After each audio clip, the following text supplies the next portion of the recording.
para minha igreja de bicicleta.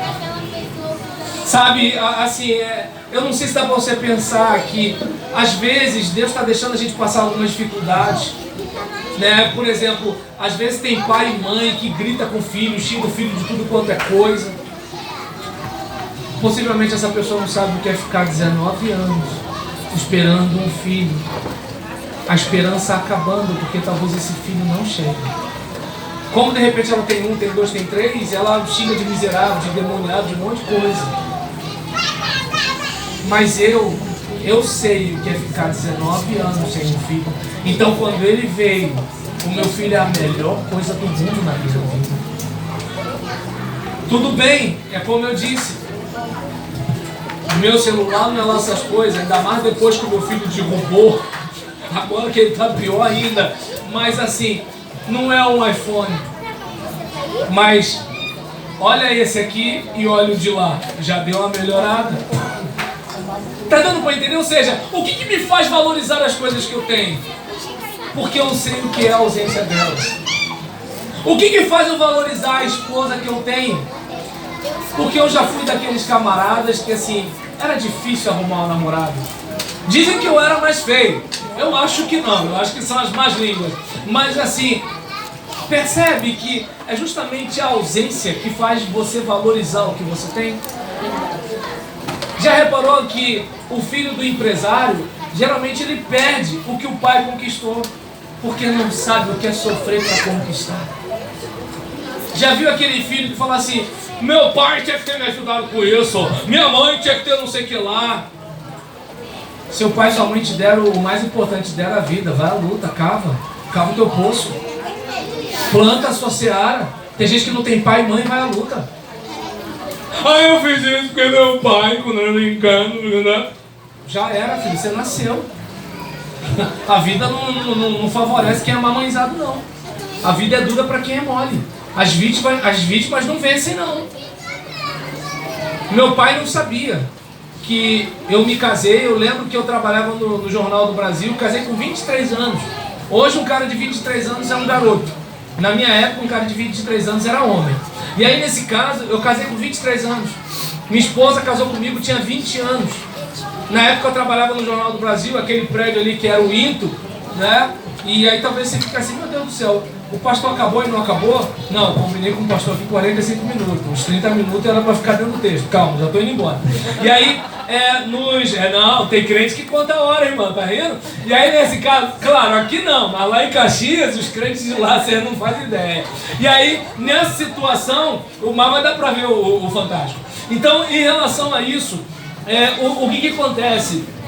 Eu, por exemplo, trabalhava no Jornal do Brasil, naquele prédio que era do Into, né? E aí, para você ter uma ideia, eu 23 anos de idade, na época o meu salário, sem nada, ficava na casa de 400 e poucos reais. Em 1995 ou 96, poxa, eu acho, né, que um cara solteiro, quase 500 reais era legal. Quando eu batia a meta, chegava a 800 e poucos reais. Ou seja, naquela época eu ganhava quase um salário mínimo de hoje.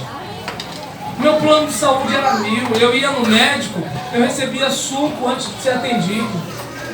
12 anos depois de casar, fui mandado embora, morando de aluguel.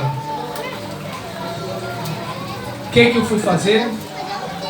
Botei Coca-Cola dentro da caixa de isopor, entrei no trem. Mas você conhecia os Paranauê? Não conhecia, dava o meu jeito. Se alguém viesse, eu ia pro outro vagão. Né? Porque assim, sempre tem um cara que é mais macho que você na rua, né? É mais macho? Eu tenho algo para perder, então não tem que mostrar macheza para ninguém. Tu é mais macho? Fica com o seu vagão, eu vou pro outro, né? Opa, dá não sei o que. Eu dava o meu jeito. Aí quando eu contei, meu pai soube disso no sábado retrasado. Aí minha irmã falou assim, pai, você sabia disso? Não sabia não. Aí eu falei, minha esposa casou com um homem. Meu pai não tem nada a ver com isso, quem casou com a minha esposa fui eu. Quem tem que botar o pão na minha mesa sou eu. Como? Não faço a mínima ideia, mas vou dar meus pulos. Então não sei se dá para perceber que qual é o problema da gente. A gente muitas vezes quer que tudo venha. Só que Deus sabe que se vier mole, vai mole também. E Deus sabe que se vier no suor, a gente não vai deixar escorrer. Não vai. Não vai. Quando o Gilson me conheceu, eu pastoreava uma igreja, tinha o meu mensal ali certo todo mês. Todo mês. Só que aconteceu? Deus, por motivos que a gente muitas vezes não entende, Deus permitiu que minha igreja, como eu sou batista, a batista decide a coisa no voto, né, na democracia. E aí minha igreja votou sobre a minha saída do ministério da minha igreja. E aí o que acontece? Qual é a certeza que eu tenho? Nenhuma. Mas ontem, pregando num evento de casado, eu falei para o pastor, pastor, é interessante. Eu não tenho nenhum dinheiro certo. Mas o aluguel está ok. A comida está ok. Tá entendendo? Não tem aquele plano de saúde, é memorial, mas estou pagando. Não sei se vou precisar cancelar ou não vou. Não sei como é que está o negócio. Tá entendendo? Então, assim, onde eu quero chegar comigo? E detalhe, vendendo meus livros. Como é que eu vendo meus livros? Eu falo assim, ó, tá aqui o meu livro, pode comprar, passa um WhatsApp pra mim que eu te passo o número da conta. Se a pessoa não passar o WhatsApp pra você, ué, ela vai ficar com o livro de graça. Eu vendo pra crente, né, irmão? Então eu acredito que o crente não vai fazer isso comigo. Mas se fizer, é ele Deus. E Deus tem me abençoado. Aleluia. Aí, agora, raciocina comigo. Deus não está fazendo nada sozinho. Deus quer trabalhar comigo. Ou seja, Deus quer abençoar a sua igreja? É claro que quer, através de você. Deus quer abençoar essa localidade aqui? Claro que quer, através de você. Deus quer abençoar seu casamento? Quer, através de você. O problema é que a gente quer mágica. A gente quer o seguinte: Senhor, faz a nossa igreja prosperar. Como se Deus fizesse assim, ó, e prosperasse. Ele mesmo falou o quê? Ide, pregar evangelho. Igreja cresce com a gente evangelizando. Ué, mas é o Senhor que acrescenta, mas é o Senhor também que fala ide. E agora? Deus é parceiro. Deus quer abençoar meu casamento? Quer, mas ele fala o quê? Maridos, amai vossas mulheres, igual o Bill ali da barraca, é isso? Amai vossas mulheres como? Cristo amou a igreja. Aí eu pergunto, a igreja vacila com Cristo ou não, gente? Vacila? Vacila, né, irmão? Teve gente que ficou na dúvida. E Cristo deixa de amar com a igreja porque ela vacila? Não. Agora já reparou que marido por muito pouco faz biquinho, né? Vou largar o freio, né? E vambora. Agora Jesus não. A igreja vacila, trai, porque a igreja fala assim, eu te amo, mas sai com outro. E ele está lá. E ele está lá, cuidando, tratando, enfeitando, adornando, aquela coisa todinha. E aí, o Deus que fala para eu, né, confiar que ele vai abençoar o meu casamento, é o Deus que fala o que para mim? Roberlan, ama Gisele. Se eu me comparar com o Bill ali na barraca, eu acho que eu sou um marido maravilhoso. Mas se eu me comparar a Jesus, aí eu vejo que eu não sou esse marido. E aí nisso o que eu faço? Eu me esforço para ser um marido melhor a cada dia, porque a minha referência está muito alta.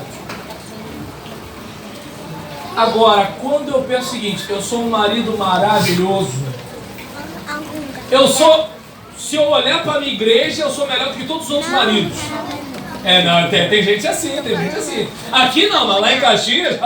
E aí nesse caso, aqui vocês são Rio de Janeiro, terra de Marcelo Crivella, vocês são cidade do Rio, eu sou da Baixada Fluminense, é outra coisa. E aí nessa situação, lá os crentes eles são mais ou menos. E aí diante disso, o cara às vezes acha que ele é maravilhoso. Mas quando ele percebe que ele precisa ser parecido com Jesus, aí ele vê que tem que se esforçar. Então eu gostaria, né? Já deu 45 aí, Gilson? 42. 42? Então tem 3 minutos. Calma, gente. Já vai dar 45, né? E aí, diante dessa situação, eu não sei se dá pra você perceber. Sabe que Deus, Ele quer que você cresça. E você não vai crescer sem tribulação. Você não vai crescer sem dificuldade. Eu queria tanto diminuir o colesterol. Você vai ter que fazer uma coisa. Ah, eu queria tanto diminuir a glicose, vai ter que fazer alguma coisa. Ah, eu queria tanto passar no concurso, vai ter que fazer alguma coisa. Ah, eu queria ser igual a irmã fulana era tão espiritual. Não. Lembra aquilo que eu falei? Não olha para a colheita não, olha para a semeadura. O que ela faz para ser daquele jeito? Entende? Então essa é a situação. Sabe, de você perceber que Deus estava preparando José para algo grande. E só viria algo grande se ele passasse por um processo grande de crescimento. Aleluia. Deus. Aquele sofrimento, aquela caravana, aquela venda, aquela traição, tudo aquilo que ele passou, a lambisgoia da mulher de Potifar, né? A prisão injusta, tudo aquilo ali contribuiu para que José se transformasse no que se transformou. E quando seus irmãos vieram assim, agora que meu pai morreu, ele vai passar o serão na gente. José fala assim: estaria eu no lugar de Deus? O mal que vocês fizeram contra mim, Deus transformou em bem. Sabe o que é legal? Sabe aquela pessoa que caluniou você? Tudo coopera. Sabe aquela pessoa que não te ajudou quando você precisou? Tudo coopera. Sabe aquela enfermidade que você não procurou? Tudo coopera.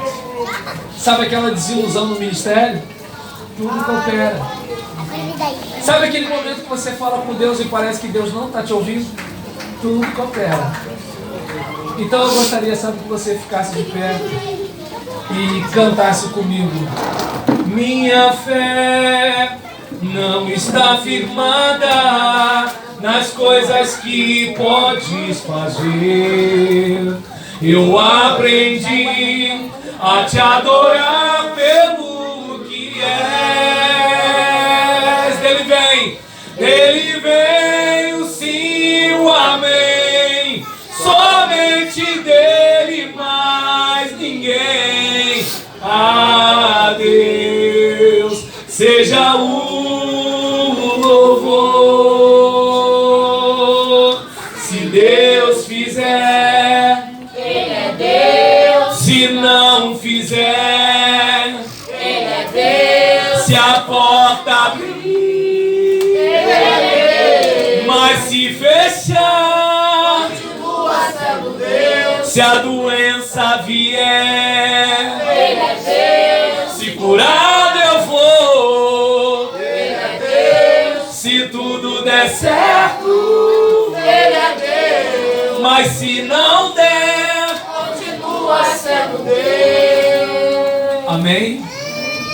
Pastor, obrigado pela oportunidade. Ora pelo povo. Você pode aplaudir o Senhor nessa noite? Você pode aplaudir? Glória a Deus. Aleluia.